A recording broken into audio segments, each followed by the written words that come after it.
Welcome into another edition of the Samford Sports Wrap-Up. I'm John McAfoose, happy to be joined again today by Samford baseball head coach Casey Dunn. Coach, as always, appreciate you being here. Thank you, John. Well, let's start with a little recap of the Mercer series from last week and a little bit of adversity for you guys, the first SoCon series you've dropped this season, but some good performances as well on the pitching mound. Just what did you see? What were your takeaways from that series? I tell you, really disappointing offensively for 2 days, and that's probably the most frustrating thing. You know, we didn't do a good job of scoring on Friday, and then game one of the doubleheader on Sunday, we really struggled. Not necessarily to get hits or to get guys on, just be able to manufacture some runs. And I guess the biggest letdown was we wasted an outstanding performance by Zach Hester in that first game. You know, you go 8 innings, you only get 1 hit, no runs, and just as dominant as he was, you know, we got to find a way to score and win that game for him.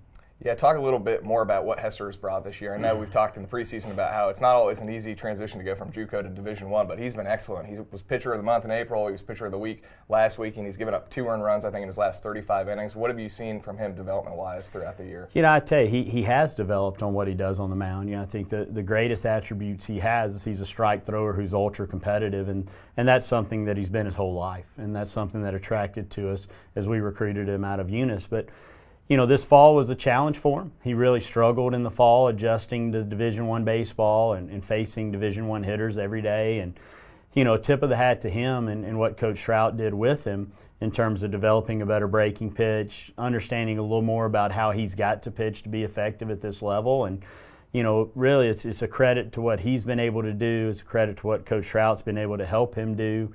I think Caden being a freshman that catches him every Sunday, I think a little bit of the credit's got to go to him too, because they work really well together and they've taken a lot of ownership of being a unit. And it's been impressive to watch in the transition he's made. And as you guys get closer to postseason play, that bullpen depth becomes really important as well. And obviously, we've seen a lot of good work from Kupo and Radcliffe and Jones.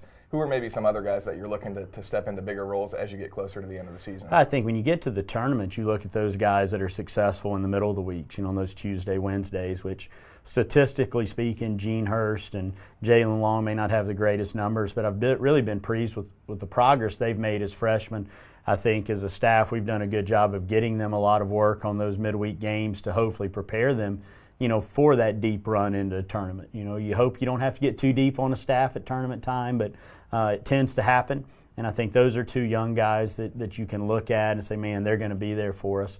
You know, Billy Krieger's done a nice job out of the bullpen as well. He hasn't thrown as much of late just because we face so many right-handed dominant teams, but I think Billy will be factored back in this weekend against Western and is a guy that I think we can lean on some in the tournament. Charles Crosby's a guy that's really come on. Matthew Bennett's made some adjustments to the arm angle and really been effective. And, you know, the strength of our pitching staff isn't necessarily on the front end, but it's on the depth. And, you know, there's a lot of guys that I didn't mention that are pretty good college pitchers that, you know, over the course of season have been able to contribute and help our club.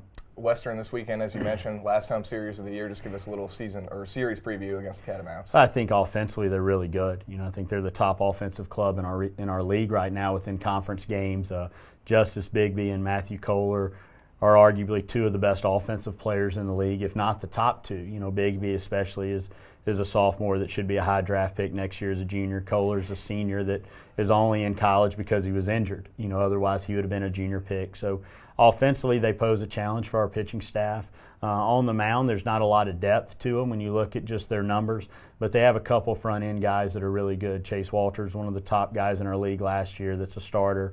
Tyler Pierce is one of the more effective left-handers in our league. So they've got some guys that pose a challenge to us, and again, with what they are offensively, I think it'll be a tough weekend for us. You guys are still in first place with 2 SoCon series left. If you can hang on, it would be the first time you guys would won a regular season title since you moved to the SoCon. Just talk about the importance of that and getting that 1 seed for the tournament. I think we're still at a point of our program where we talk a lot about being the first. You know, what can this team achieve that no one else at Samford has done before?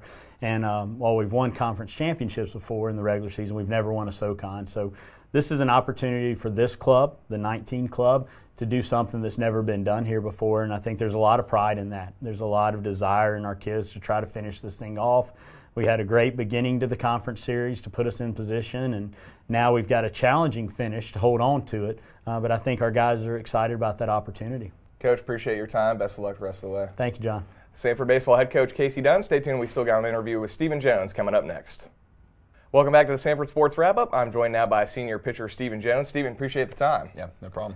Well, let's talk a little bit about the transition that you've gone through this year. You've moved from the rotation your last couple of years to the closer's role this year. Just talk a little bit about how that happened, how the coaches kind of first approached you about it, and what that transition has been like. Right, so Coach Dunn came up to me in the fall and kind of told me that it was kind of an idea that they had to move me towards the bullpen. And, I was up for it. I was excited about the opportunity. I knew that was something Wyatt had done in the past, and Josh and Aaron, all those guys had done a great job with it. And it was something that I knew that we needed some guys to do it. I didn't know how exactly we were going to fill the roles, but then when it got closer to the spring and then got healthy again, it was something I was excited about and knew that we could be successful doing it. How much does your approach change really on a game-to-game basis with the role change?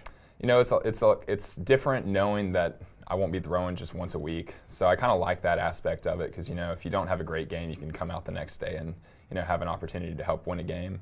So that's exciting. It's a little different also throwing just 1 inning or 2 innings at a time. So that's always fun, but can blow and go in the arm a little bit and get the arm speed up. So you're leading the league in saves as well right now. What does that mean to you to come in and have such success in that role? I think the biggest thing is the fact that we're winning games. So it's nice to be leading in saves, but at the end of the day, as long as we're leading in the win column, that's all that matters.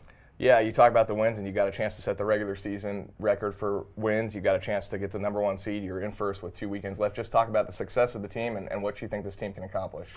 I think it's very similar to last year in the aspect of success in the SoCon play, but it's a little different knowing that Coach Dunn keeps bringing up that we have a chance to do something that no other SoCon or Samford team has done before. And we're close to the 40-win mark, and we're close to the end of the season. And I think we're just all excited about the opportunities that could come with it, and just being successful the last 2 weekends, and hopefully having similar success in the tournament last year this year. Yeah, I talked to Coach Dunn. He talked about maybe the pride in being you guys would be the first group to win a regular season title since you moved to the SoCon. I mean, how cool would that be to be the first team to ever do that? Right. That's kind of one thing we heard. We were the first Samford team to start 12-1 in SoCon play. And it's just kind of been a year of first. We've done great on weekends.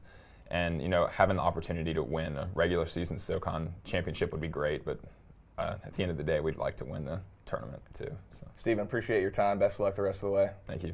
Special thanks to Casey Dunn and Stephen Jones for joining me on this edition of the Samford Sports Wrap-Up. We'll see you next week.